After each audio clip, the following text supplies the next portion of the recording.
So, hello everyone, and welcome to Mitchell Giddings Fine Arts. Thank you for being here tonight, and we really are grateful that you can welcome David Rohn with us on this nicest of spring days. I think we admire David's work because it settles us into a familiar place. After all, he shares with us the most ordinary objects in common spaces. But what sets his watercolors apart is his unerring brushwork. This means he doesn't have to go back over or rework his delicate washes.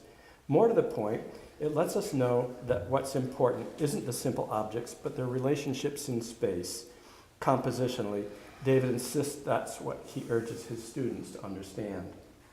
It means harmonies here for each of us, within reach and beautifully realized, and as we've said before, that's what art does, and David Rohn leads us to that place. Please welcome David Rohn.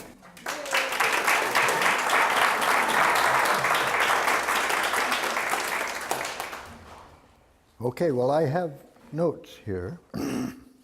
I'll try not to read them. Maybe, and my conception of this talk will be a sort of like islands of disconnected islands of information that have occurred to me. Where shall I begin? Well, a little history. This talk will be identical to the talk of 2 years ago that you can see, only I've changed the order. Okay, so anyway, and I mean, because it is. This is about 50 years of work here, a great lump of time. I think 1970 is that earliest one, the pantry shelf in Puyricard, north of Aix-en-Provence. I would spend my sabbatical in a town whose name I couldn't pronounce, but it's very difficult.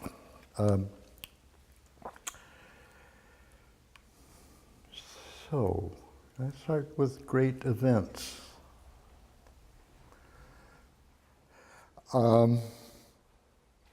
A story. So I grew up on Ludington, Michigan, which is on the lake shore. We lived about a block from the lake, and my grandfather had a sailboat, sailed up and down. I never saw that, but my father had a sailboat, and then at age 13 gave me a sailboat, and I did quite a lot of sailing, all by myself. I mean, often by myself, sometimes with friends, often by myself, which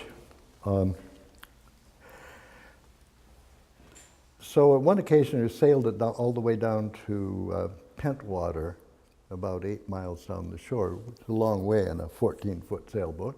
Well, that's another story. And it was down there. There was a regatta. The wind didn't blow. We finally got towed down. But my boat was down there. And one evening, 11 o'clock at night, a big wind came up from the south, and I was at this club. It was like a club. It was I was 16, but there was no booze or anything, but it seemed clubby. And I got my friend to drive me down to Pentwater to get my boat, and I sailed it home in that south wind, all by myself, coming up the lake, and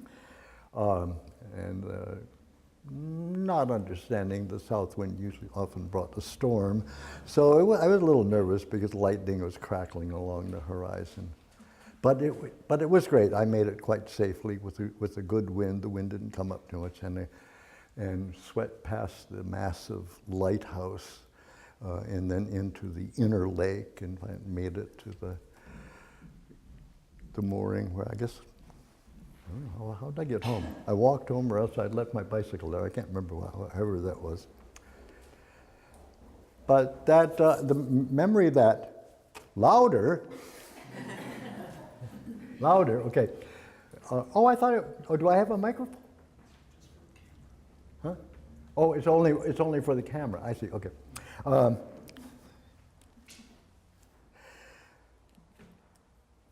Sometime after that, well, I went off. I ended my military school career. I went off to college. I was in Well, I had a terrible art course there, and then the Chicago Art Institute the summer after my freshman year. And that's where I realized there was such a thing as fine art. Not from the gallery, but to hear fellow students talking about it, I realized that, hey, this is something. There is something out there, because I was a cartoonist up until then. And then after going to the University of Michigan, I went, in the second year I transferred into the art school at last, finally after doing a lot of cartoons and greeting cards and things like that. One of those summers, I guess the first summer I had a painting class. I made a big painting, a big oil painting of that entry into the harbor that night. It stuck with me. And that was the time, it was very dramatic, at 3 o'clock in the morning or 4 o'clock in the morning, sweeping past that huge lighthouse and in through, past the Coast Guard station and into the inner lake and past the car ferries and all that. So I did a painting, kind of semi-abstract. I was painting. That's what we did. I didn't know much about painting, and that was it. It went on to get into the state art exhibit, the Detroit art exhibit.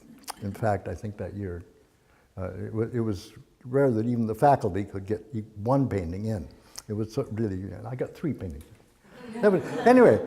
But I guess what I was talking about is how paintings get started, and this one started with a grand concept. I'd done a few smaller paintings, some good, not bad, often with the concept. But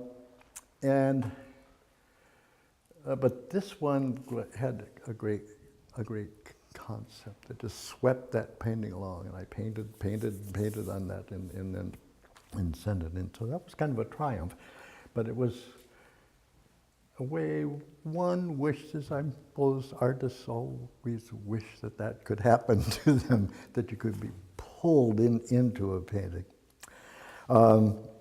So that was a great event. That's one.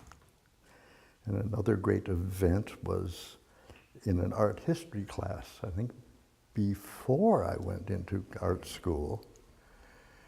And it was a large lecture by this brilliant lecturer, Marvin Eisenberg. I can still remember his name. And there must have been 300 students in the theater, but we just loved him. We would rush him afterwards. And he had a painting by Jacques-Louis David, and he showed how this classical composition worked. The opposing diagonals, the symmetry, and bingo, that just, I loved that. And I thought,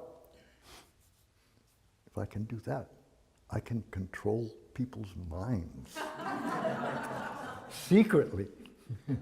Am I speaking too softly when I go sotto voce? I can control people's minds. Yeah, anyway. So that remains a very important part of my work. That concept of the secret understructure. What else was I going to talk about? The end point. Well, there was a revelation that came to me one summer. I was coming on the car ferry back from the Chicago Art Institute, from Milwaukee to Ludington.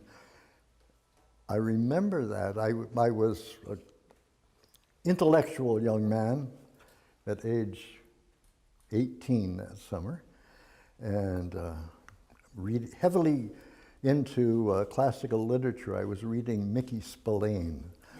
I remember, and a few you youngsters here don't remember Mickey Spillane. It was murders and blah, blah. I guess you know. Ask your neighbor.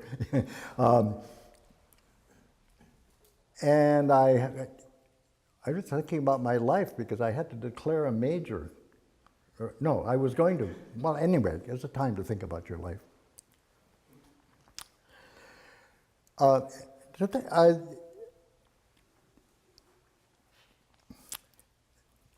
I ran across this quote that I wrote quite a while ago because I wanted to get this book out. This is a book that I had in Cyprus. And I thought, well, this will work. This will be good in the speech too because it involves what I think art is about or how it operates. And that's as good thing as anything to talk about. And this is from War and Peace. And I can't remember the character because that winter in Cyprus I was reading War and Peace and painting, that little yellow tablecloth picture back there. I did that in Cyprus. Yeah, that was a nice one. Yeah, when you get around to it. Yeah.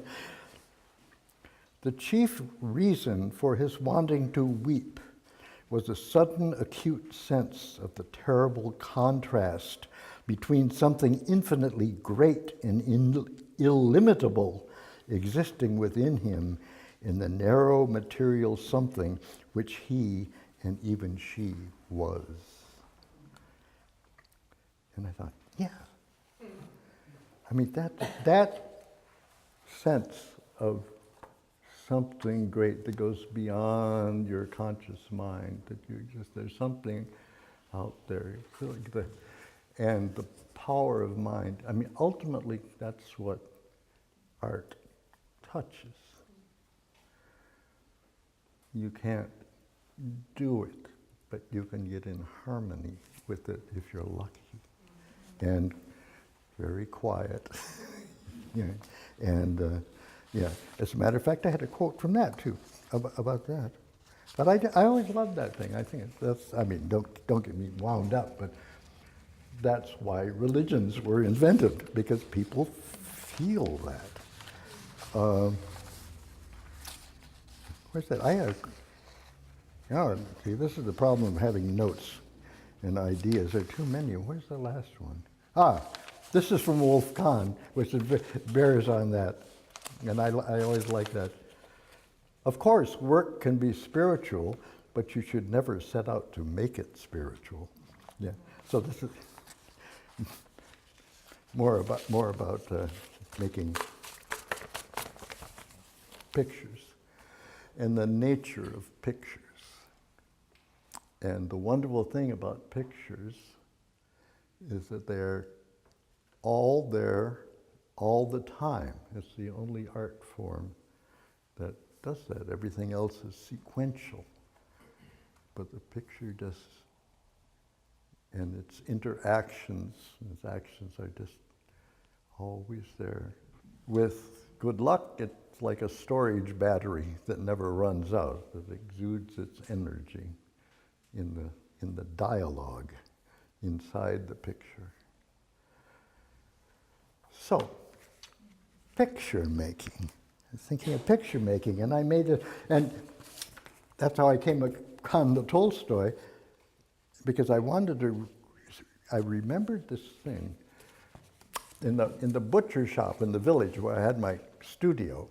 I was there helping a Frenchman refit his 70-foot sailboat that he was going to do charter on. So this is somebody I'd met a couple of years before.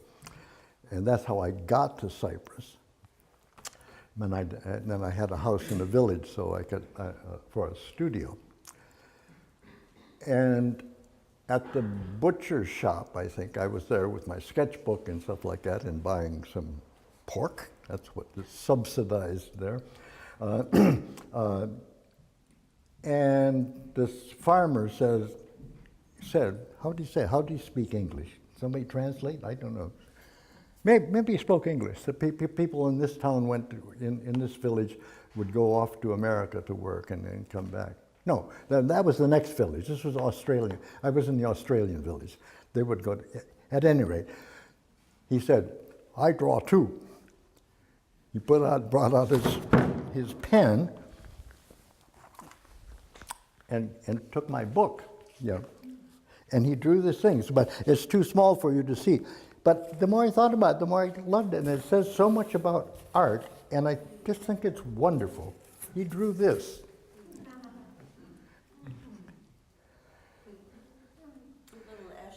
Huh? Little Escher. And he drew it with great patience. I noticed when I was putting the dots on the copy that he was very patient. I mean, even standing there in the butcher shop, and he put all the dots on. But well, now it reminds me of when I was, like, 4 or 5, and somebody showed me how to play Doctor, Doctor, Can You Tell on the piano. Does everybody know that? You learn to put your hands in a certain chord, and it's very simple, but you're actually playing chords, and it has order to it. It has a sequence. It has a major passage and a minor passage and a major passage, depending on how you put your hands. It's very easy.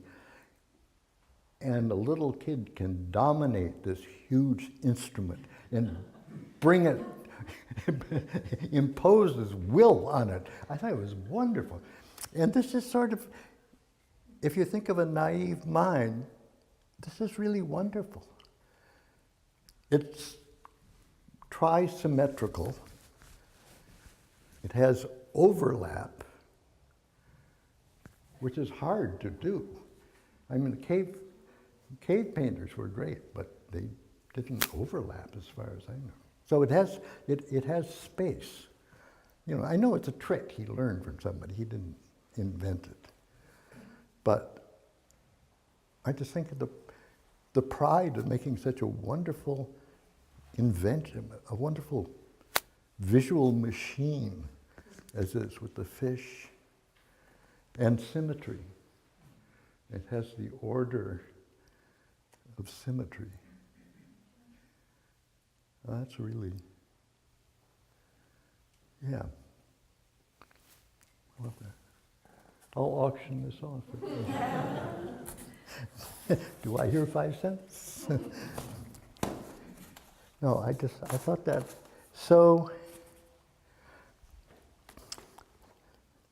because the mind and the eye and the fish and the space, and that's what we work with, the representational artists.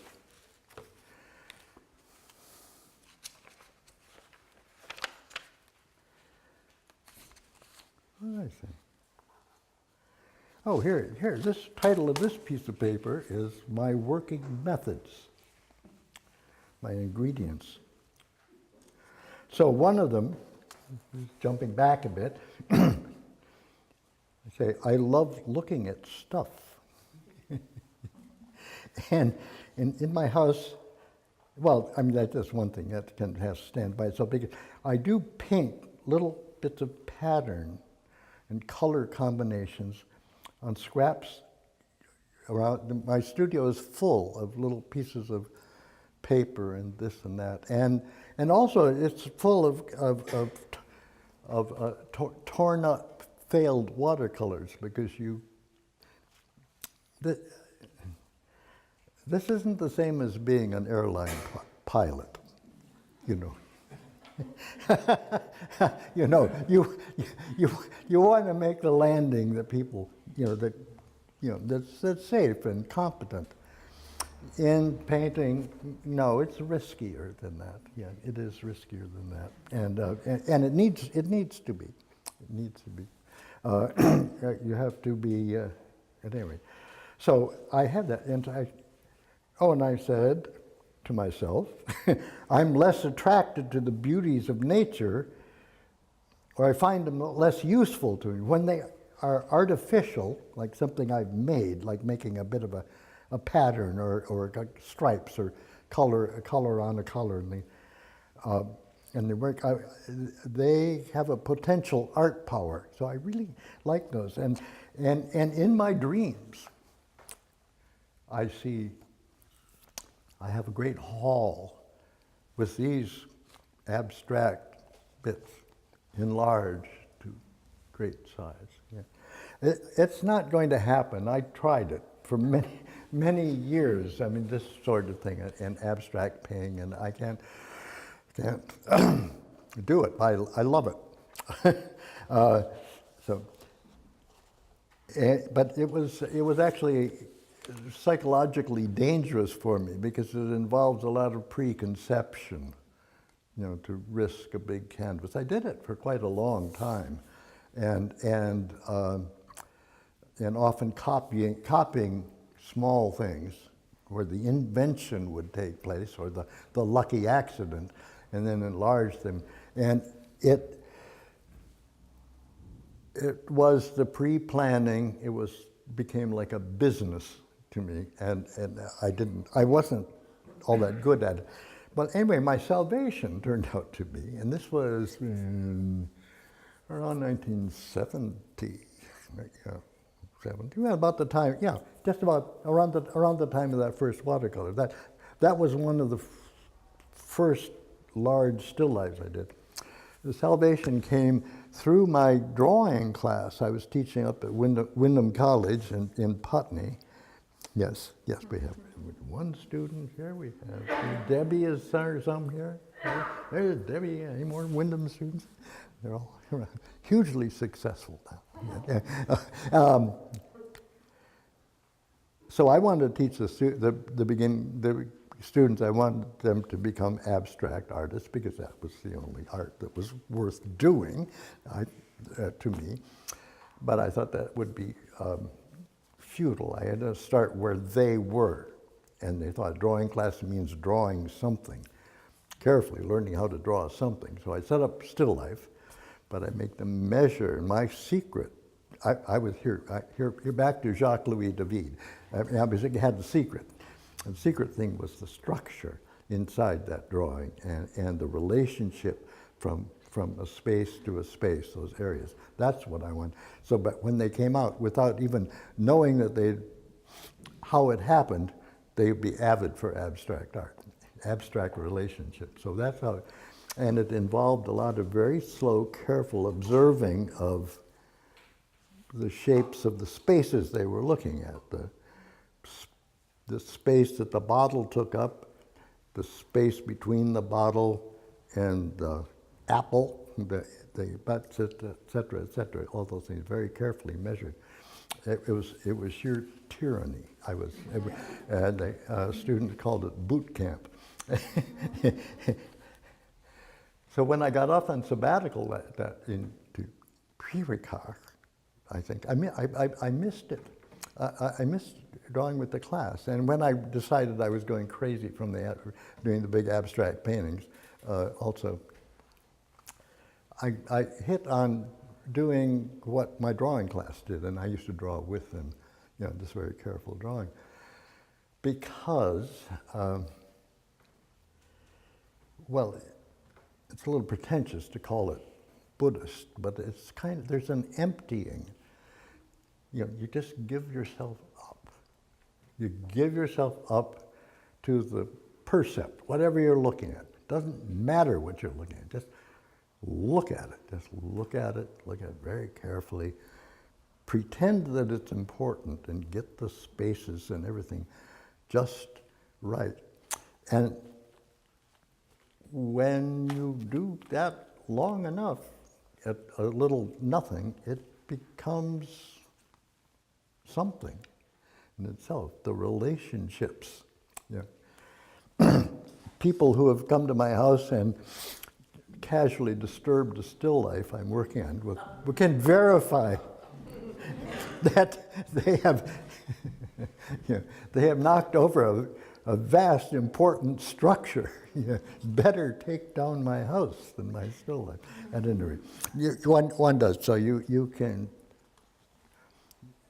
The application of attention, just sheer attention, it seems to do something. And it's very soothing, very soothing. So that's the nexus and plexus of my life. I'm whipsawed between the two. I went the grand concept, and the other just being empty and absorbing. And one way out is one way to deal with this is that I deal with this to keep it from being sort of monkey see, monkey do, or what you call the tyranny of the thing seen, by just simply copying the is like a preset, like I do monochromes or sometimes bichromes. I like to do bichromes. There's a couple of chairs up here. Mike, oh, you got some back there? Whatever, you want to come in? Yeah.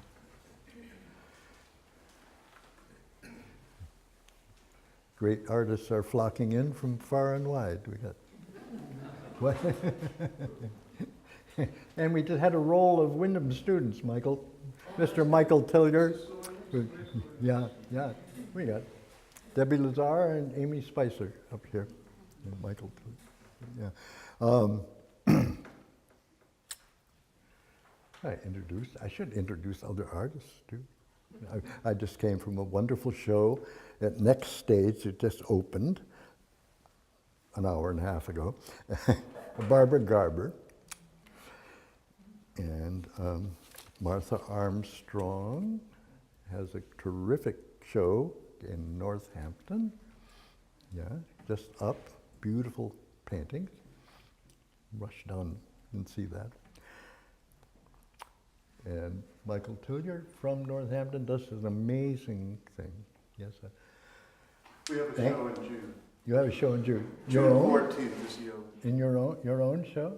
Yes, actually, I'm splitting with another artist. We shared a studio 40 years ago, so it's going to be nice. But Michael has an institution that gives studio space and everything for people who, I don't know how to describe them. They're people on SSI. They're in a nervous condition where they can't hold work, but they're not, The term is living with mental illness.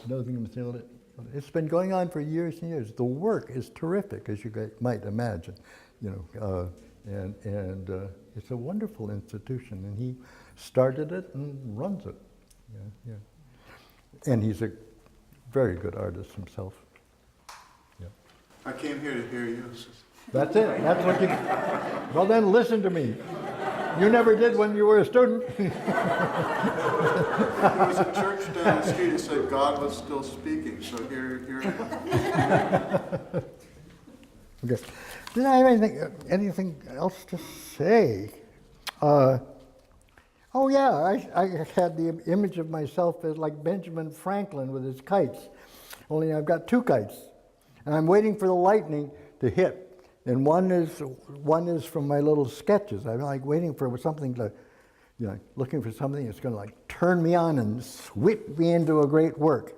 Yeah, and the other is the mentally vacant but very careful drawing with no aesthetics involved. Just draw something carefully. Start coloring it in and see what happens, and that's it. And in each case, I'm sort of hoping,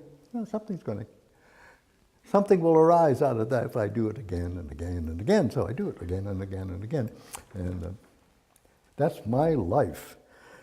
Ben Franklin with two kites. I like that picture.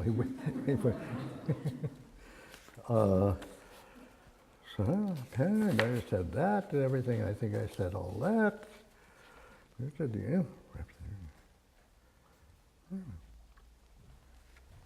Oh yeah, this business of the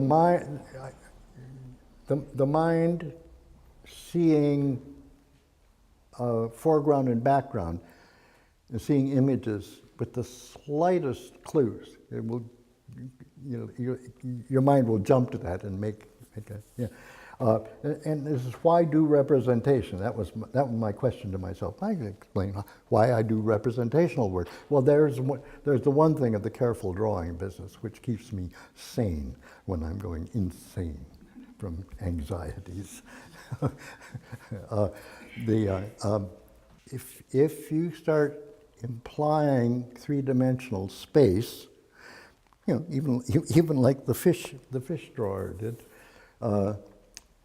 Then you have more than just color and shape. You have, so the push-pull, the famous push-pull. When I was a student in the 50s, our teachers would explain painting that way. When he says, you want the push-pull. I say, what do you mean? Plastic values. Plastic? No, you couldn't explain it. I know what it is. I know push. Some colors come forward, some colors go back. And they push and pull. And if you have an image of a tree and a horizon line, that's a kind of forward and back too.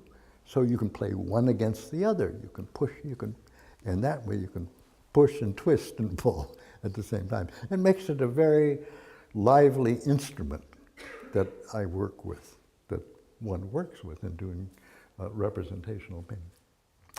That's all.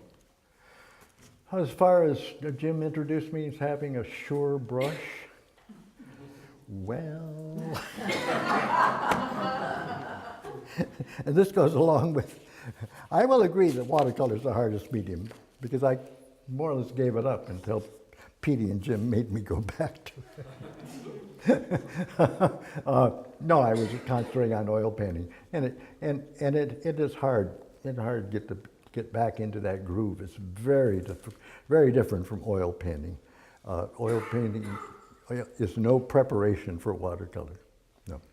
No, it's actually much more like printmaking. You kind of plan something and you do it. You plan it and do it, see if it works. But you can get down on your hands and knees with a toothbrush and bounty and get a lot of that paint off and change things. You can't. You can't with watercolor. Yeah. I know the watercolor gets darker and darker. You can't bring it back to white. But no, you can do a lot of alterations.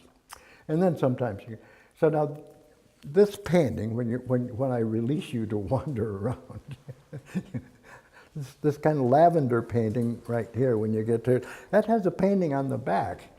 Because when I did the lavender painting, I thought it was just bland. I didn't like it at all.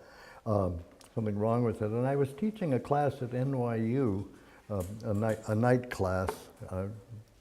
Bicycle down and teach this class. And I remember I had it there.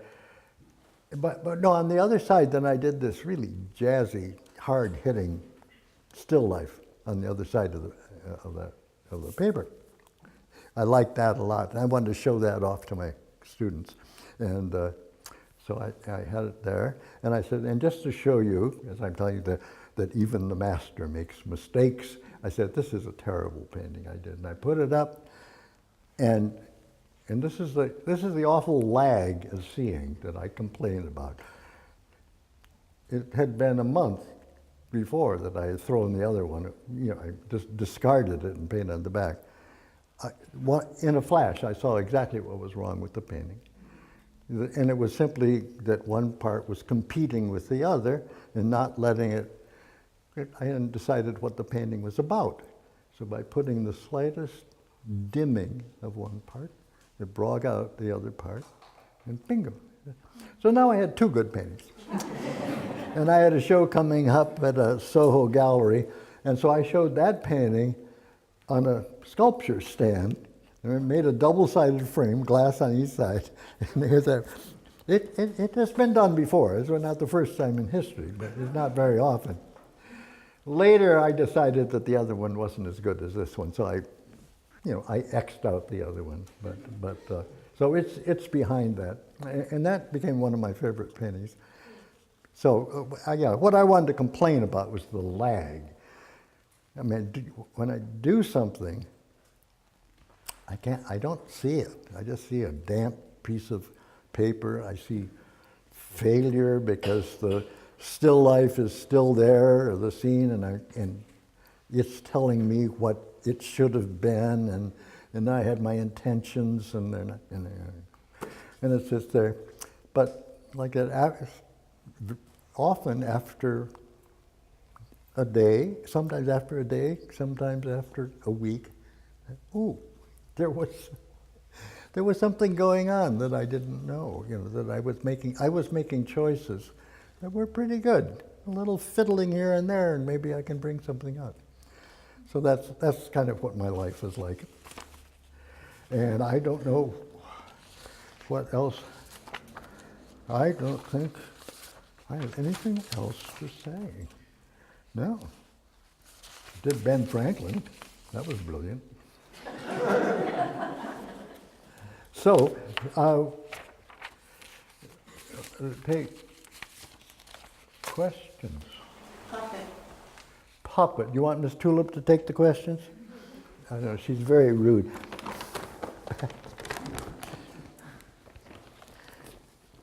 To people who didn't see have never seen my puppet shows, I used to do a lot of them. And actually, when Wyndham collapsed, I went back to, I invented these puppets. I invented a way to make the mouth move and the hands move also.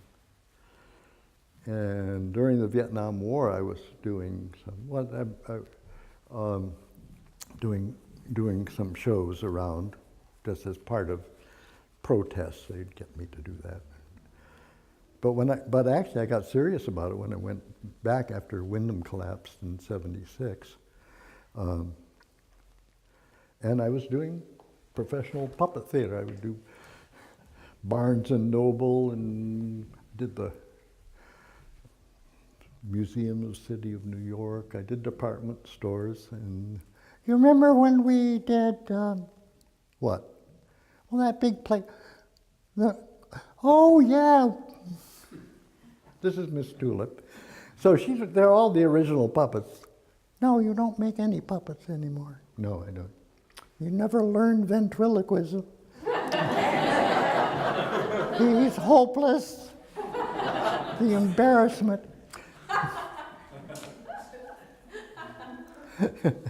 We did a Hanukkah show at the Jewish Museum with the children. They examined me pretty carefully. You're not very Jewish. I do my best. Anyway. Oh, there's my puppet lady. Laura Erlanger. Pick up the props when they break.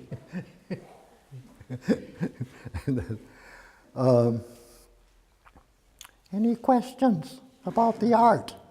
We're talking about art. I have a question. Could you talk a little bit about your process, how you begin a painting?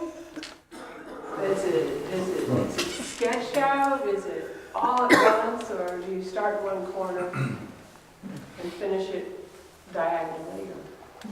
How does he work usually? Well, tell her.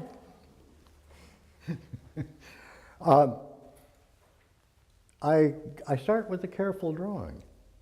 Yeah, very carefully, uselessly careful drawing. But and then I work it very much like an aquatint etching. I work from light to dark, and which is nice.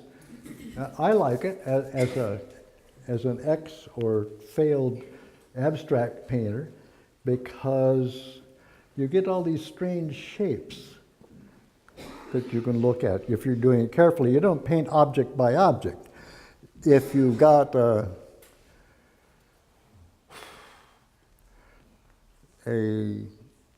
blue sky and a green tree, you can paint it all blue, because you can use the blue in making it green. I mean, that's just theoretically, but you can do stuff like that. So you can, and so you stand back and you got a lot of weird shapes. So it combines, it knits itself together like that. So I try to do that and work in an orderly way, and then stand back and look at it after a while, and then go back in.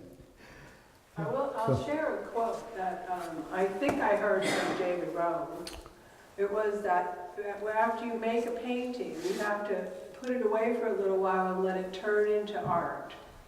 Yeah. It's like pickles.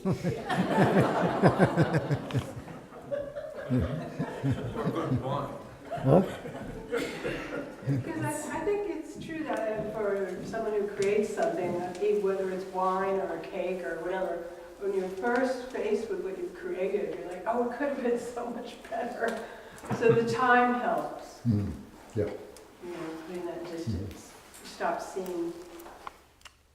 Doesn't work for dinner though. And dinner's got to be good when it's hot. Yeah. Next question. Don't say it like that. It's not very inviting. Oh, next question. Yeah. So I'd like to ask Miss Tulip how David, or why David paints monochromatically so often. In other words, there are several here that are just green or just black and white. And I was asked that a couple of days ago by somebody who came into the gallery. So I had an answer, but I'd love to hear what your answer is. I think I'll quote Andy Warhol in his wonderful film that they had here. There's a critic or someone gave him a very intellectual, complex question about why he did certain things, why and his answer was, it's easy. Yeah, monochromes are much easier. Yeah, but I like the look of them too. I know I'm seduced by the color all the time, and I wish I weren't. And I'm thinking, why don't I just do monochromes? I like doing them, and I like the way they look.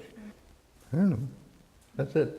Well, one of the things that I have enjoyed telling people is that some of the black and whites are made with India ink, not just a black watercolor. And that suggests to me that you're trying to get a depth that you can't find with the watercolor, that the ink is giving you. Yeah, you can. Black watercolor is useless. I mean, it's not a good color. So if I want black in watercolor, I mix burnt sienna,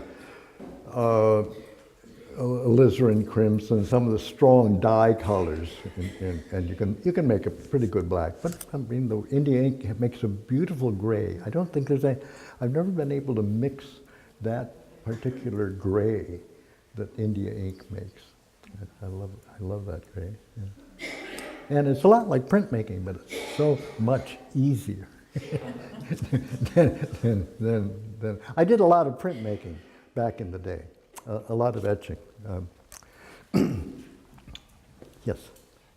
If you were such a fan of abstract art, how did you convert to realism? Because I was losing my mind. No, really it was. I remember the time, it was in the Wyndham Student Union, and I followed my girlfriend up to a yoga class, which ended in a 10-minute meditation. And in the meditation, they were all women and me, as you might expect in a yoga class. And I was busy feeling very proud of myself because I could take these, I was stronger and I could take these positions that the ladies were having a hard time with. And in a very un-yogic state of competitive mind. And in the meditation, I just sort of flew out of my head. I remember what it was like being an art student, and it was so exciting. Everything was so thrilling and vital, and I hate my life. I hate my art life. You know, just going out to the studio and making these large paintings, copying, squaring off small sketches, trying to get it to look like the sketch and everything, and day after day.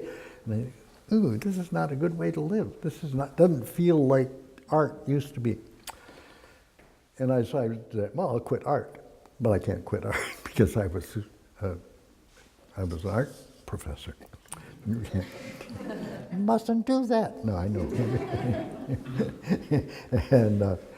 And so that's why I started doing the watercolor still lifes. I'd done watercolors all my life, but usually outdoors, little sketch, light things. That's why I started doing still lifes. So I combined the drawing class and my watercolors, both which were pretty load-free, in terms of ambition and art, making it in the art world. They were below zero in that sense, and that suited me fine. And so that's why I did that. Yep. Yep. Next question. Yes, my dear. Are you always aware of using the paper, whiteness of the paper, as you're making the painting? Sometimes I see in your paintings that there's no white left. Yeah. Because white is very important because we're not often using white paint in watercolor. Uh-huh. Yeah, I work exclusively in transparent watercolor. I don't use any opaque paint. It's a matter of choice. White is becoming less sacred to me than it was. I mean, that little green, the green beans there. If you can see that, I mean, that's a very dark painting. I never used to do paintings that dark, but in watercolor. But it's kind of less important to me to maintain all the white, and more I see I'm just not leaving any white. Yeah, it just feels better. Yeah. You going to take another question? If there is one, I will. Yeah. Over here. I'm sorry. You have to wait, John. Okay. Are you still not arranging your still lifes? Still lifes? That's the official statement. I have been known to eliminate complexity, complex backgrounds just out of laziness. Because I want to be a camera when I'm drawing. I don't want to do it. I want to see everything. Everything talks to everything in there. So you can't just say, well, I'm going to leave the chair out of the background because I don't feel like drawing a chair. I'll get up and move the chair, sometimes because. So I mean that's kind of important. The idea that everything is in relation to everything within the paintings, the dialogue and everything, and there's all sorts of stuff besides symmetry. There are paintings within the paintings you start to see. I mean, when it becomes, well, I think it was artificialized. I mean, I look at the stuff, I don't necessarily see it, but when this line goes down there and this one goes here, I'm saying, oh, that's framing off a little painting inside the painting. Ooh, doesn't that look nice? So there's a little thing, and they're all distractions. They'll pull you away from the objects. All these things, like symmetry. I love to use something right down the middle, because it makes a problem. There's a problem, so you got to do something. You've got to kick another part of the painting up so you don't just see the thing in the middle. But the middle, or any of those divisions of the rectangle, call attention to the rectangle, and the rectangle is artificial, so it fights against the objects. I'm always fighting to keep the objects from dominating. I want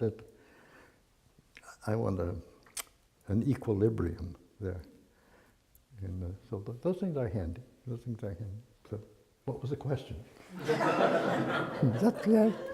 You can't give an answer unless you hear the question. All right.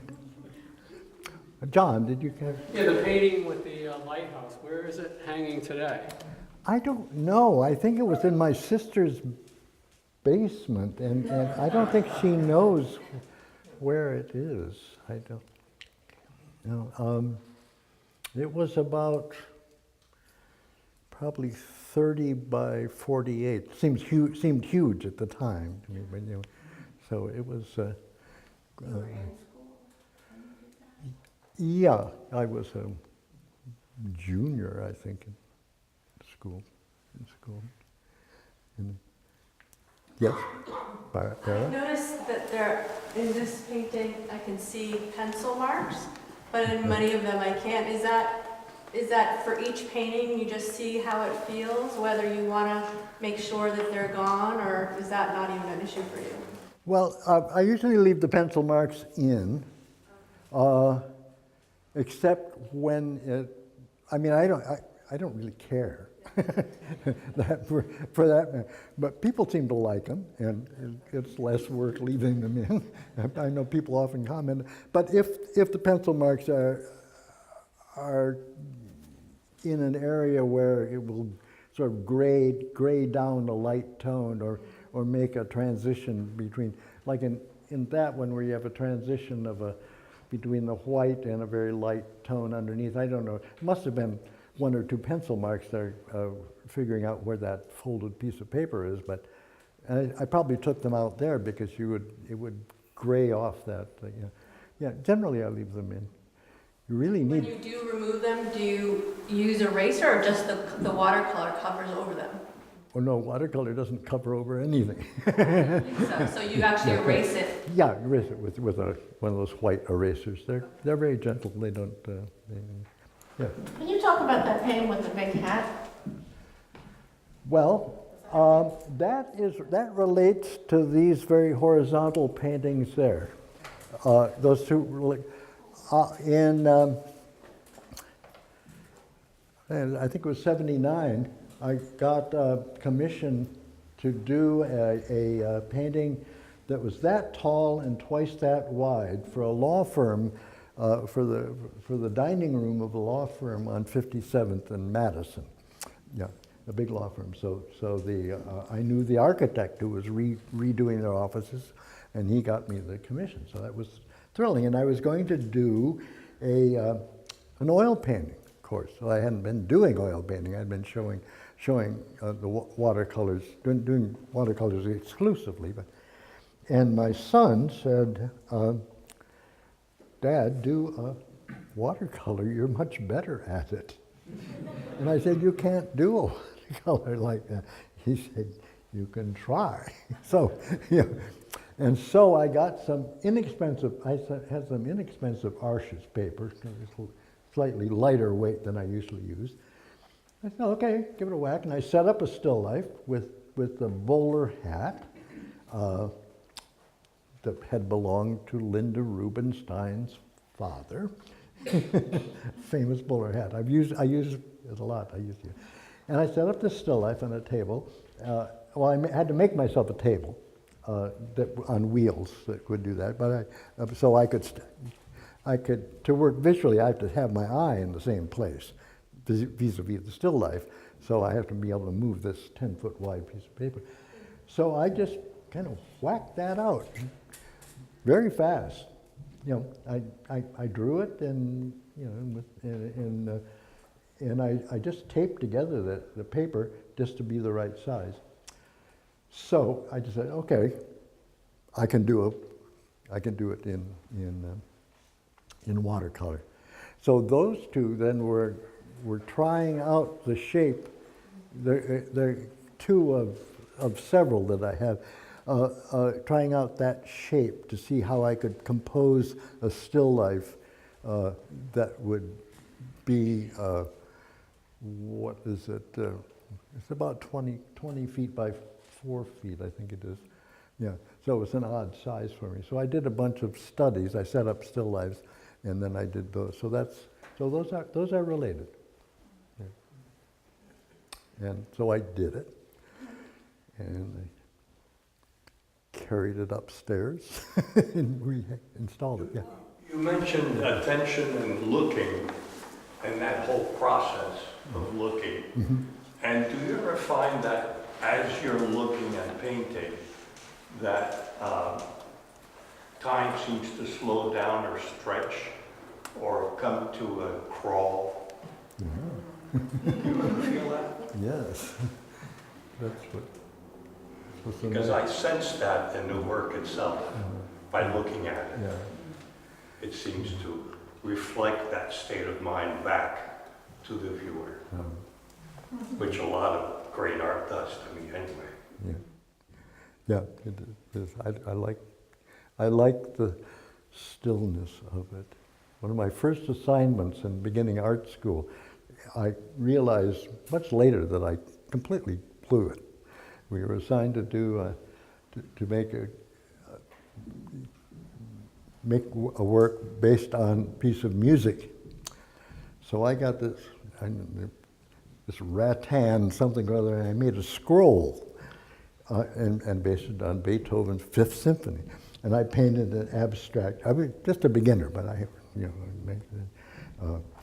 not very sophisticated, but I made it abstract with the colors and the shapes and moving into another and everything. And so you could unscroll it, and you could see it, Beethoven's symphony like that. And it was much later that I realized that the glory of painting is that it's still. It doesn't move. It's there all the time. And the relationships, the dialogue is continuously going on, for good. Yeah, so, yeah, stillness is good. That's very intelligent.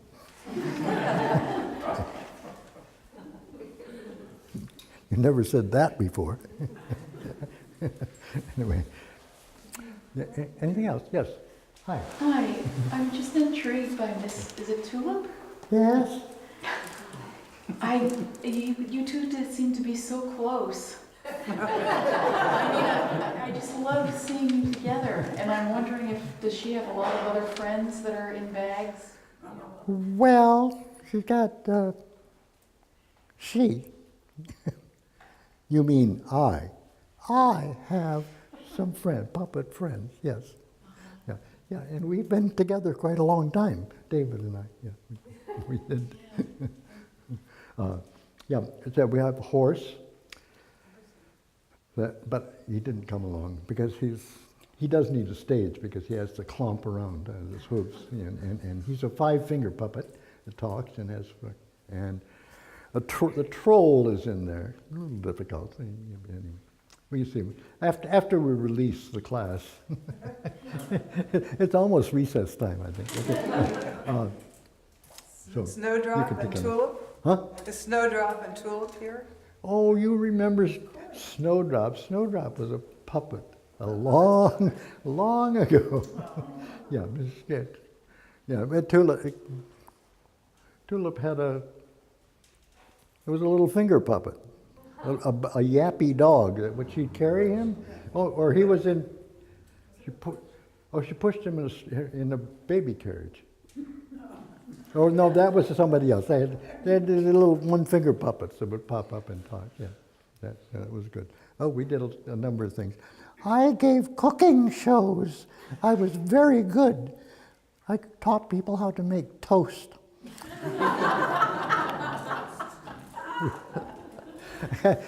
I made a toaster covered with aluminum foil. I had a foot treadle on it, and I made a piece of bread that out of styrofoam. And so the troll or the bear would come out and hand her, and they would manage to get the piece of toast in the toaster, and they push it down, and they sit there waiting, and then I'd whack that treadle, and the piece of toast would fly out into the audience. Oh, the little kids loved it. I mean, they liked that. They would bring it back up and we'd do again. Yeah. So, yeah. No, the advantage of having talking puppets, and 2 of them, that I didn't have to have any rehearsals. I didn't have to have any cast. I just had props that would work or not. I mean, my glasses fall off all the time. And the kids loved that. She said, "Oh, I can't see a thing." No, that's what you say, but they're not falling off today. No, my nose is getting bigger. And so is yours, by the way. I know. Okay.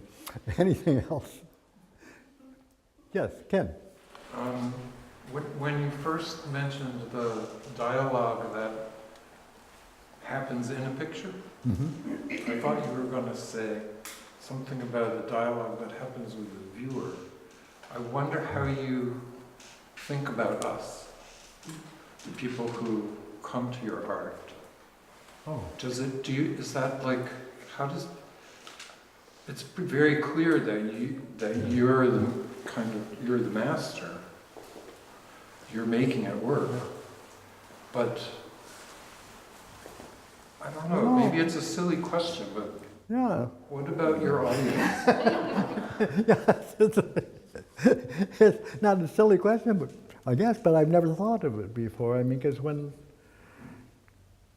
it's done, it's done. You know, the signature goes out, I pronounce it done, and that's it. And so whatever is going to be in there is in there, and nothing I can do about it. I don't know. No, I have pictures in different moods. I'm in different moods, and sometimes I'm very, very serious and grim. I don't think so, but I kind of really pissed off my New York dealer, which vowed not to have another show at the time. I think it was the last show, and I decided I had to be punchier, and I did a lot of severe, dark. A lot of India ink in those paintings and things like that. And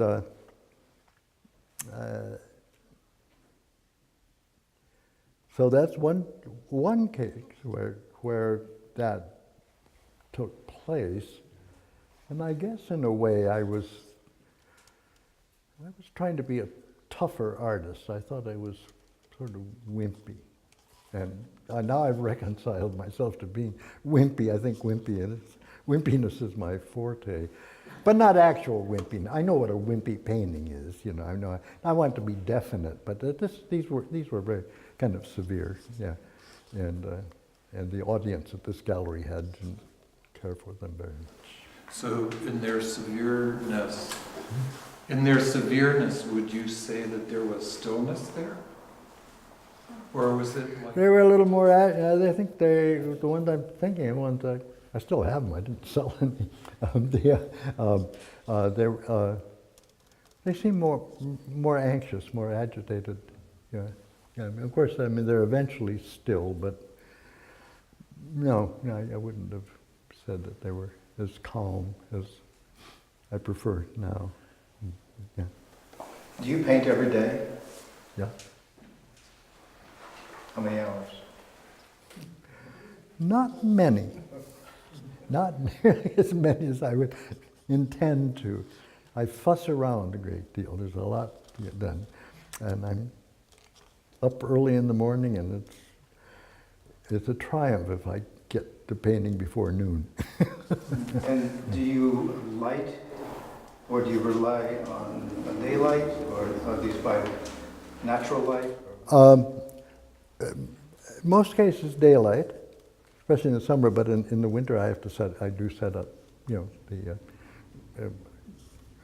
artificial light, still lights, yeah. So is your studio your whole house then? No, you have to come over. It's about half. It's about half in terms of floor space, yeah.